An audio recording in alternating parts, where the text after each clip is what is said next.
காவிரி நதி நீரை எப்படியாச்சு நம்ம தமிழ்நாட்டுக்கு கொண்டு வந்துடணும் அப்படின்னு நம்ம முதலமைச்சர் விஜய் அவர்கள் இப்போ நாளை மறுநாள் 3ஆம் தேதி கர்நாடகாவுக்கு போக போகிறாரு அப்படிங்கிற செய்தியை நம்ம எல்லாருமே கேள்விப்பட்டிருந்தோம். எப்படி இருக்க, காவிரி நதிநீருக்காக கர்நாடகாவுக்கு போக போகிற நம்ம முதலமைச்சர் விஜய் அவர்கள் சும்மா அங்கே போய் அங்கே இருக்க போகிற முதலமைச்சர் சிவகுமார் அவர்கிட்ட பேச மட்டும் செய்ய போகிறதில்ல, அங்கே ஒரு மிகப்பெரிய போராட்டமே நடக்கிறதுக்கான வாய்ப்பு இருக்குது அப்படிங்கிற ஒரு திட்டத்தை நம்ம முதலமைச்சர் விஜய் அவர்கள் போட்டிருக்காரு. அப்படிங்கிறதான் பார்த்திங்கன்னா இந்த பயணத்துக்கு பின்னாடி இருக்கக்கூடிய முக்கியமான ஒரு தகவல் அப்படிங்கிறது இப்போ தெரிய வந்திருக்கு.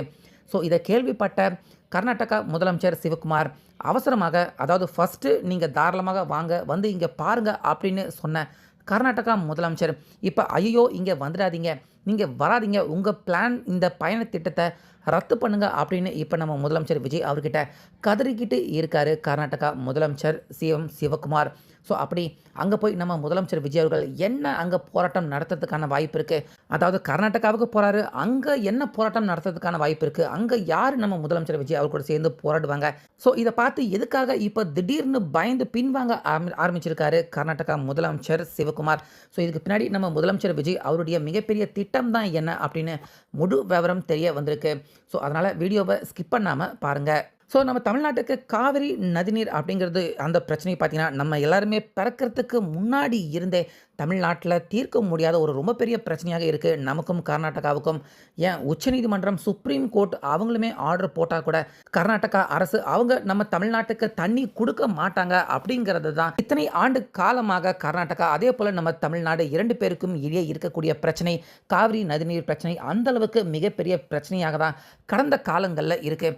ஸோ இந்த சூழ்நிலையில் எப்படியாச்சு நம்ம முதலமைச்சர் விஜய் அவர்கள் ஆட்சிக்கு வந்திருக்காருல, எப்படியாச்சு நம்ம தமிழ்நாட்டுக்கு தண்ணியை கொண்டு வரணும், விவசாயிகள் அவங்களுடைய அந்த முக்கிய கோரிக்கை பல வருஷ அவங்களுடைய வேண்டுதல் கனவை நிறைவேற்றணும் அப்படின்னு நேரடியாகவே நானே வரேன், அங்கே என்ன பிரச்சனை தான் அப்படிங்கிறத பார்த்துடலாம் அப்படின்னு ஆகஸ்ட் 3ஆம் தேதி நம்ம முதலமைச்சர் விஜய் பார்த்தீங்கன்னா கர்நாடகாவுக்கு வரேன் அப்படிங்கிறத அங்கே கர்நாடகா முதலமைச்சர் சிஎம் சிவகுமார் அவர்கிட்ட சொல்லியிருந்திருக்காரு.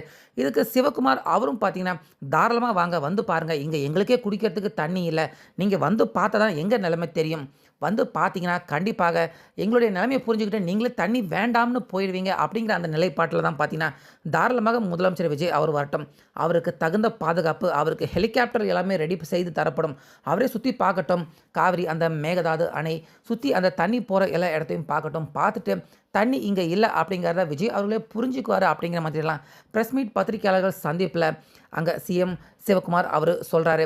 ஆனால் காவிரி நதிநீர் நடுவர் மன்றம் பார்த்தீங்கன்னா அவங்க கண்டிப்பாக 15 நாட்களுக்கு 3500 டிஎம்சி தண்ணி நிச்சயமாக தமிழ்நாட்டுக்கு விடணும் அப்படின்னு சொல்லியிருக்காங்க. அதையுமே கேட்டுக்கிட்டு சிவகுமார் அவர்கள் நிச்சயமாக தண்ணி கொடுக்க முடியாது அப்படிங்கிறதுல தீவிரமாக இருக்கும் அப்படிங்கிறத சொல்லிட்டாரு. ஸோ இந்த சூழ்நிலை தான் கரெக்டாக பார்த்தீங்கன்னா இன்றைக்கி ஆகஸ்ட் 1 நாளை மறுநாள் முதலமைச்சர் விஜய் அவர்கள் அங்கே கர்நாடகாவுக்கு போகிறாரு. இந்த பதட்டமான சூழ்நிலையில் தான் அவர் போகிறாரு. ஆனால் இப்போ அங்கே நடக்கக்கூடிய அந்த சம்பவம் பார்த்திங்கன்னா நம்ம தமிழக முதலமைச்சர் விஜய் அவருக்கு சாதகமான ஒரு சூழலை ஏற்படுத்துறதுக்கான வாய்ப்பு கர்நாடகாவில் ஏற்படுத்தியிருக்கு. அது என்ன அப்படின்னு பார்த்தீங்கன்னா இப்போ தான் கடந்த 2-3 நாட்களுக்கு முன்னாடி நம்ம முதலமைச்சர் விஜய் அவர்கள் மெட்ரோ ரயில் திட்டத்தை அவர் பார்வையிட போயிருந்தார்ல, அங்கே எவ்வளவு கூட்டம் கூடியிருந்தது அப்படிங்கிறத நம்ம பார்த்துருந்தோம். அதாவது ஒரு சின்ன இடம் தான், சின்ன இடத்துல இருந்துக்கிட்டு தான் நம்ம முதலமைச்சர் விஜய் அவர்கள் எல்லாருமே பார்க்குறாரு. அந்த சின்ன இடத்துலையே மிகப்பெரிய அளவில் விஜய் அவர்களை பார்க்கறதுக்காக முதல்வர் அப்படிங்கிறத விட விஜய் அவர்களை பார்க்கணும் அப்படிங்கிறதுக்காகவே அங்கே கூடின கூட்டம் தான் பார்த்திங்கன்னா பயங்கரமான மக்கள் கூட்டம் இருந்துச்சு. ஸோ அது மட்டும் கிடையாது, சிபிஐ விசாரணைக்காக டெல்லிக்கு போயிருந்தப்பையும் சரி, எந்த இடத்துக்குமே முதலமைச்சர் விஜய் அவர்கள் போனாலுமே நம்ம தமிழ்நாட்டை தாண்டி அவர் எங்கே போனாலுமே அங்கே அவரை பார்க்குறதுக்காக கூடக்கூடிய கூட்டம், அதை சமாளிக்க முடியாமல் காவல்துறையினர்கள் அவங்க எல்லாருமே படுற திண்டாட்டம், இது ஒரு தொடர் கதையாக தான் பார்த்திங்கன்னா ஆகிட்டுருக்கு. ஸோ இந்த சூழ்நிலையில் சமீபத்தில் மூகாம்பிகை அம்மன் கோயிலுக்கு அங்கே போனார் முதலமைச்சர் விஜய், அங்கேயுமே பயங்கர கூட்டம். ஆனால் அது அறிவிக்கப்படாத ஒரு விசிட்டாக இருந்துச்சு. ஆனால் இப்போ கிட்டத்தட்ட ஒரு வாரம் 10 நாளைக்கு முன்னாடியே கர்நாடகாவுக்கு போகிறேன் அப்படின்னு சொன்ன முதலமைச்சர் விஜய் அவர்கள் 3ஆம் தேதி அவர் காவிரி நதிநீர் அந்த பகுதிகள் எல்லாத்தையுமே விசிட் பண்ண போகிறாரு. ஸோ இதனால் முதலமைச்சர் விஜய் அவரை பார்க்குறதுக்காக கர்நாடகாவில் மிகப்பெரிய அளவில் ரசிகர்கள், அதே போல் மக்கள், பொதுமக்கள் இவங்க எல்லாருமே பார்க்குறதுக்கு ஆர்வமாக இருக்காங்க அப்படிங்கிற விஷயம் பார்த்திங்கன்னா இப்போ கர்நாடகா சிஎம் சிவகுமார் அவர் காதுக்கே பார்த்தீங்கன்னா இந்த விஷயம் தெரிய வந்திருக்கு. ஸோ இதை கேள்விப்பட்டதுமே ரொம்பவே அதிர்ச்சி அடைஞ்சு போயிருக்காரு கர்நாடகா சிஎம். ஏன்னா கர்நாடகா அப்படிங்கிறது வேறு ஸ்டேட் தாண்டி முதலமைச்சர் விஜய் அவர்கள் கர்நாடகாவுக்கு வந்தாலுமே விஜய் அவர்கள பார்க்கறதுக்காக மிகப்பெரிய பெரும் அளவுல மக்கள் அங்க திரண்டு அவர பார்க்கறதுக்கான முயற்சி செய்ய போறாங்க. மக்கள் பார்க்கறதுக்கு கண்டிப்பா வருவாங்க அப்படின்னு கர்நாடகா உளவுத்துறை, கர்நாடகா சிஎம் அவருக்கு சொல்லியிருக்காங்க. இத கேட்டுட்டு ரொம்பவே அதிர்ச்சி அடைஞ்சு போயிருக்காரு சிஎம். ஏன்னா கிட்டத்தட்ட ஒரு 40,000 50,000 பேர் நிச்சயமாக விஜய் அவர்கள பார்க்கறதுக்கு கூட போறாங்க அப்படிங்கிறது தான் இதில அதிர்ச்சி தரக்கூடிய தகவலாக இருக்கு.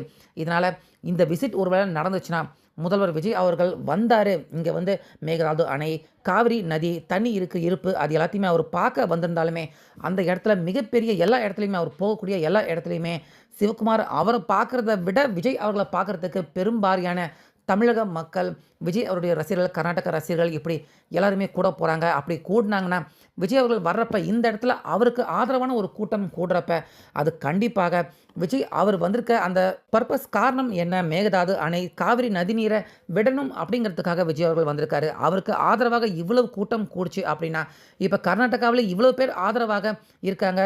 தமிழ்நாட்டுக்கு தண்ணி விடணும் அப்படிங்கிற ஒரு சிம்பத்தி நிச்சயமாக கிரியேட் ஆகும். அப்படி கிரியேட் ஆச்சுன்னா, கண்டிப்பாக தமிழ்நாட்டுக்கு தண்ணீர் திறந்து விட வேண்டிய ஒரு சூழ்நிலைக்கு நம்ம தள்ளப்படுவோம். அதனால விஜய் அவர்கள் வந்தார்னா, கண்டிப்பா பெரும்வாரியான மக்கள் அவர் பின்னாடி நிப்பாங்க. அதுவே ஒரு போராட்டமாக காவிரிய நீரை நிச்சயமா தமிழ்நாட்டுக்கு விடணும் அப்படிங்கிற ஒரு ஒரு போராட்டம் மாதிரி கூட அது வந்து மாறலாம். இது நம்மளே பார்த்தீங்கன்னா, இழுத்து வச்சுக்கக்கூடிய தேவையில்லாத ஒரு விஷயமாக இருக்கும். அதனால விஜய் அவர்கள் வர வேண்டாம். வந்தார்னா, அது நமக்கு தான் பேக் ஃபயர் ஆகும். நம்ம போட்டிருக்க திட்டம் ஏன்னா அவர கூப்பிட்டு இங்க தண்ணி கம்மியா இருக்கு அப்படின்னு காட்டிட்டோம்னா, விஜய் அவர்கள எப்படியாச்சும் ஏன்னா புதுசு அவர் அரசியலுக்கு, அவர் எப்படியாச்சும் அவர சம்மதிக்க வச்சிடலாம், தண்ணி தர முடியாது அப்படின்னு யோசிச்சிருக்காங்க கர்நாடகா சிஎம். ஆனா அவர பார்க்கறதுக்கு வரப்போற கூட்டம், அதனால ஏதாச்சும் மிகப்பெரிய அளவுல ஒரு போராட்டம் அப்படிங்கிறது இங்க கர்நாடகாவிலேயே கர்நாடகாவுக்கு எதிரான ஒரு போராட்டம் நடந்த மாதிரி ஆயிடும். இது நடக்கக்கூடாது அப்படின்னு இப்ப அவசரமாக சிஎம் விஜய் அவர்கள் வர வேண்டாம். நீங்க வரேன் அப்படின்னு சொன்னீங்க. ஆனா இங்க பிரச்சனையாக இருக்கு. ஏன்னா எங்களால பாதுகாப்பு குடுக்க முடியாதோ, உங்களுக்கு சிக்கல் ஏற்படுமோ, பிரச்சனை ஏற்படுமோ அப்படின்னு இந்த விஷயத்த அப்படியே மடை மாற்றி நீங்க வர வேண்டாம் அப்படிங்கிற ஒரு விஷயத்த பார்த்தீங்கன்னா, இப்ப கர்நாடகா சிஎம் சிவகுமார் அவரு நம்ம விஜய் அவர்கிட்ட கதறியிருக்காரு, கெஞ்சிருக்காரு. தயவு செஞ்சு வேண்டாம், நீங்க வர வேண்டாம் அப்படிங்கிற மாதிரியான ஒரு ரிக்வெஸ்ட்ட வச்சிருக்காரு. வந்தீங்கன்னா எங்களால பாதுகாப்பு குடுக்க முடியாம போயிடுமோ அப்படின்னு நாங்க பயப்படுறோம் அப்படின்னு சிவகுமார் இந்த விஷயத்த முன் வச்சிருக்கிறதால, இப்ப முதலமைச்சர் விஜய் அவர்கள் போவாரா, போக மாட்டாரா அப்படிங்கிற ஒரு கேள்வி ஒண்ணு எழற மாதிரியான சிச்சுவேஷன் ஏற்பட்டிருக்கு. ஆனாலுமே முதலமைச்சர் விஜய் அவர்கள் பார்த்தீங்கன்னா, கண்டிப்பா போகணும். நம்ம போனோம்னா ஏதாச்சும் ஒரு தீர்வு கிடைக்கும். அங்க உச்சநீதிமன்றம் கூட நீங்களே பேசுங்க. பேசி ஒரு முடிவு எடுங்க அப்படிங்கிற மாதிரி தான் சொல்றாங்க. அதனால நம்மளே பேசலாம். பேசினா நிச்சயமா ஒரு முடிவு கிடைக்கும். நல்ல முடிவு நமக்கு கிடைக்கும் அப்படின்னு தான் நம்ம விஜய் அவர்கள் நினைக்கிறாரு. இதனால ஆரம்பத்தில நீங்க வாங்க பார்த்துக்கலாம் அப்படின்னு திமிரா பேசின கர்நாடகா முதலமைச்சர், ஐய்யயோ! இப்ப வராதீங்க. வந்தா நமக்கு எதிராக தான் இது வந்து போகும். நமக்கு தான் சிக்கல், பிரச்சனை அப்படின்னு இப்ப சிவகுமார் அவர்களே கதற ஆரம்பிச்சிருக்காரு. இதனால இந்த மேகதாது அணை கட்டுற பிரச்சனையாக இருக்கட்டும், நம்ம தமிழ்நாட்டுக்கு காவிரி நதிநீர் வரக்கூடிய பிரச்சனையாக இருக்கட்டும், இது 2யுமே முதலமைச்சர் விஜய் அவர்கள் பார்த்தீங்கன்னா, வித்தியாசமான முறையில கையாளுறாரு. இதனால நிச்சயமா ஏதோ ஒரு வகையில கண்டிப்பா நம்ம தமிழ்நாட்டுக்கு பலன் கிடைக்கும். அவங்க கர்நாடகா இந்த விஷயத்துல அவங்க பேக் வாங்குறாங்க, கதர்றாங்க. ஆனா நம்ம தைரியமாக இந்த விஷயத்த பார்த்தீங்கன்னா எதிர்கொண்டுகிட்டு இருக்கோம். கண்டிப்பா இந்த முறை முதலமைச்சர் விஜய் அவர்கள் இதுல ஒரு நல்ல சுமூகமான முடிவ அவர் எட்டுவாரு அப்படிங்கிற மாதிரி தான் மக்கள் எல்லாருமே நம்புறாங்க, எதிர்பார்க்குறாங்க. வெயிட் பண்ணி பார்க்கலாம். நாளை மறுநாள் கண்டிப்பாக முதலமைச்சர் விஜய் அவர்கள் கர்நாடகாவுக்கு போக தான் போறாரு. அங்க என்னதான் நடக்க போகுது? இந்த காவிரி நதிநீருக்கு ஒரு முற்றுப்புள்ளிய நம்ம முதலமைச்சர் விஜய் அவர்கள் வைக்கிறாரா அப்படின்னு நம்ம எல்லாருமே வெயிட் பண்ணி பார்த்துடலாம்.